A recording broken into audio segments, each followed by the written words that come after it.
Chapter 25. The death of Samuel. Now Samuel died, and all Israel assembled and mourned for him, and they buried him in his house at Ramah. David and Abigail. Then David rose and went down to the wilderness of Paran. And there was a man in Maon, whose business was in Carmel. The man was very rich. He had 3,000 sheep and 1,000 goats. He was shearing his sheep in Carmel. Now the name of the man was Nabal, and the name of his wife Abigail. The woman was discerning and beautiful, but the man was harsh and badly behaved. He was a Calebite. David heard in the wilderness that Nabal was shearing his sheep. So David sent 10 young men. And David said to the young men, "Go up to Carmel, and go to Nabal and greet him in my name. And thus you shall greet him, Peace be to you, and peace be to your house, and peace be to all that you have. I hear that you have shearers. Now your shepherds have been with us, and we did them no harm. And they missed nothing all the time they were in Carmel. Ask your young men, and they will tell you. Therefore, let my young men find favor in your eyes, for we come on a feast day. Please give whatever you have at hand to your servants and to your son David." When David's young men came, they said all this to Nabal in the name of David. And then they waited. And Nabal answered David's servants, "Who is David? Who is the son of Jesse? There are many servants these days who are breaking away from their masters. Shall I take my bread and my water and my meat that I have killed for my shearers and give it to men who come from I do not know where?" So David's young men turned away and came back and told him all this. And David said to his men, "Every man strap on his sword." And every man of them strapped on his sword. David also strapped on his sword. And about 400 men went up after David, while 200 remained with the baggage. But one of the young men told Abigail, Nabal's wife, "Behold, David sent messengers out of the wilderness to greet your master, and he railed at them. Yet the men were very good to us, and we suffered no harm, and we did not miss anything when we were in the fields, as long as we went with them. They were a wall to us, both by night and by day. All the while we were with them keeping the sheep. Now therefore, know this and consider what you should do, for harm is determined against our master and against all his house, and he is such a worthless man that one cannot speak to him." Then Abigail made haste and took 200 loaves and 2 skins of wine and 5 sheep already prepared and 5 seahs of parched grain and 100 clusters of raisins and 200 cakes of figs and laid them on donkeys. And she said to her young men, "Go on before me, behold, I come after you." But she did not tell her husband Nabal. And as she rode on the donkey and came down under cover of the mountain, behold, David and his men came down toward her, and she met them. Now David had said, "Surely in vain have I guarded all that this fellow has in the wilderness, so that nothing was missed of all that belonged to him, and he has returned me evil for good. God do so to the enemies of David, and more also, if by morning I leave so much as one male of all who belong to him." When Abigail saw David, she hurried and got down from the donkey and fell before David on her face and bowed to the ground. She fell at his feet and said, "On me alone, my lord, be the guilt. Please let your servant speak in your ears and hear the words of your servant. Let not my lord regard this worthless fellow, Nabal, for as his name is, so is he. Nabal is his name, and folly is with him. But I, your servant, did not see the young men of my lord, whom you sent. Now then, my lord, as the Lord lives, and as your soul lives, because the Lord has restrained you from blood guilt and from saving with your own hand, now then, let your enemies and those who seek to do evil to my lord be as Nabal. And now let this present that your servant has brought to my lord be given to the young men who follow my lord. Please forgive the trespass of your servant. For the Lord will certainly make my lord a sure house, because my lord is fighting the battles of the Lord, and evil shall not be found in you so long as you live. If men rise up to pursue you and to seek your life, The life of my Lord shall be bound in the bundle of the living in the care of the Lord your God. And the lives of your enemies he shall sling out as from the hollow of a sling. And when the Lord has done to my Lord according to all the good that he has spoken concerning you, and has appointed you prince over Israel, my Lord shall have no cause of grief or pangs of conscience for having shed blood without cause, or for my Lord working salvation himself. And when the Lord has dealt well with my Lord, then remember your servant. And David said to Abigail, Blessed be the Lord, the God of Israel, who sent you this day to meet me. Blessed be your discretion, and blessed be you, who have kept me this day from blood guilt, and from working salvation with my own hand. For as surely as the Lord, the God of Israel, lives, who has restrained me from hurting you, unless you had hurried and come to meet me, truly by morning there had not been left to Nabal so much as one male. Then David received from her hand what she had brought him. And he said to her, Go up in peace to your house. See, I have obeyed your voice, and I have granted your petition. And Abigail came to Nabal, and behold, he was holding a feast in his house, like the feast of a king. And Nabal's heart was merry within him, for he was very drunk. So she told him nothing at all until the morning light. In the morning, when the wine had gone out of Nabal, his wife told him these things, and his heart died within him, and he became as a stone.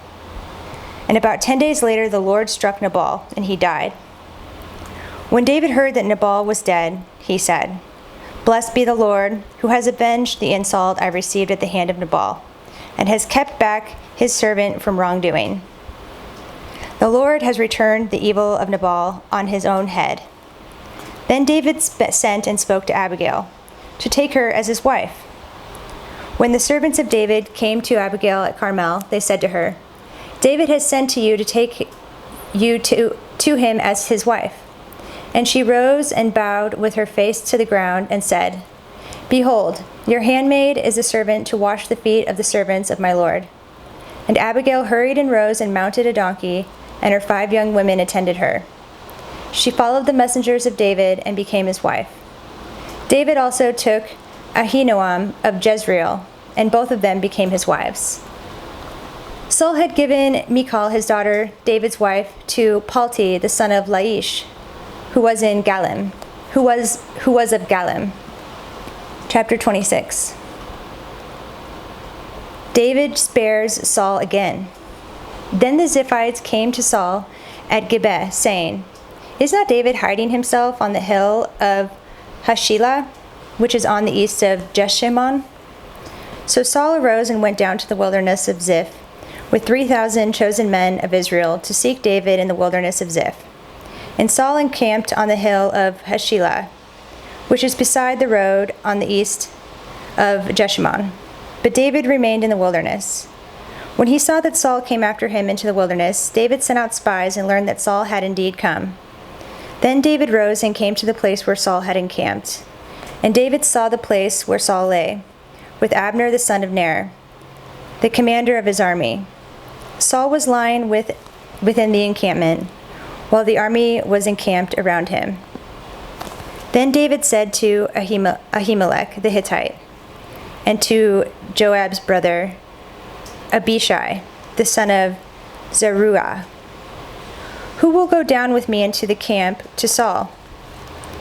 And Abishai said, I will go down with you.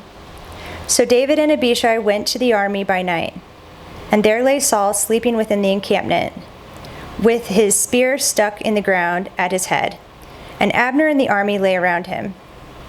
Then Abishai said to David, God has given your enemy into your hand this day. Now please let me pin him to the earth with one stroke of the spear, and I will not strike him twice. But David said to Abishai, Do not destroy him, for who can put out his hand against the Lord's anointed and be guiltless?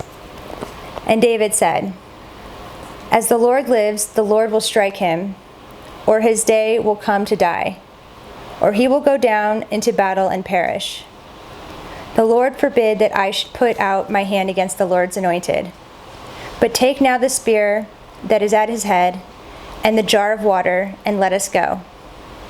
So David took the spear and the jar of water from Saul's head, and they went away. No man saw it or knew it, nor did any awake, for they were all asleep, because a deep sleep from the Lord had fallen upon them. Then David went over to the other side and stood far off on top of the hill, with a great space between them. And David called to the army and to Abner the son of Ner, saying, "Will you not answer, Abner?" Then Abner answered, Who are you who calls to the king?" And David said to Abner, "Are you not a man? Who is like you in Israel? Why then have you not kept watch over your lord the king? For one of the people came in to destroy the king, your lord. This thing that you have done is not good. As the Lord lives, you deserve to die, because you have not kept watch over your lord, the Lord's anointed. And now see where the king's spear is, and the jar of water that was at his head." Saul recognized David's voice and said, "Is this your voice, my son David?" And David said, "It is my voice, my lord, O king." And he said, "Why does my lord pursue after his servant? For what have I done? What evil is on my hands? Now therefore let my lord the king hear the words of his servant. If it is the Lord who has stirred you up against me, may he accept an offering. But if it is men, may they be cursed before the Lord, for they have driven me out this day, that I should have no share in the heritage of the Lord, saying, 'Go, serve other gods.'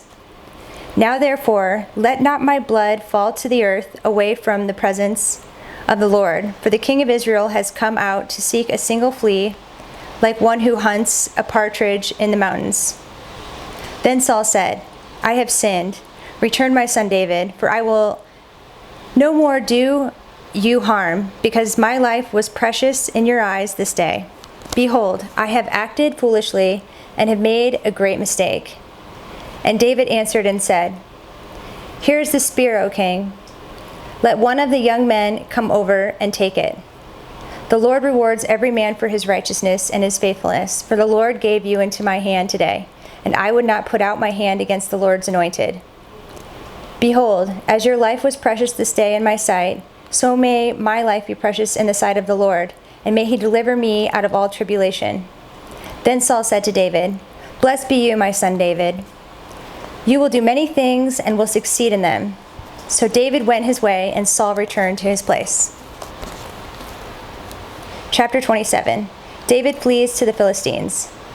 Then David said in his heart, "Now I shall perish one day by the hand of Saul.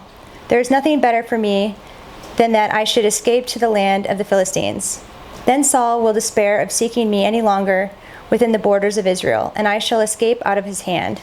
So David arose and went over, he and the 600 men who were with him, to Achish the son of Maosh, king of Gath. And David lived with Achish at Gath, he and his men, every man with his household, and David with his 2 wives, Ahinoam of Jezreel and Abigail of Carmel, Nabal's widow.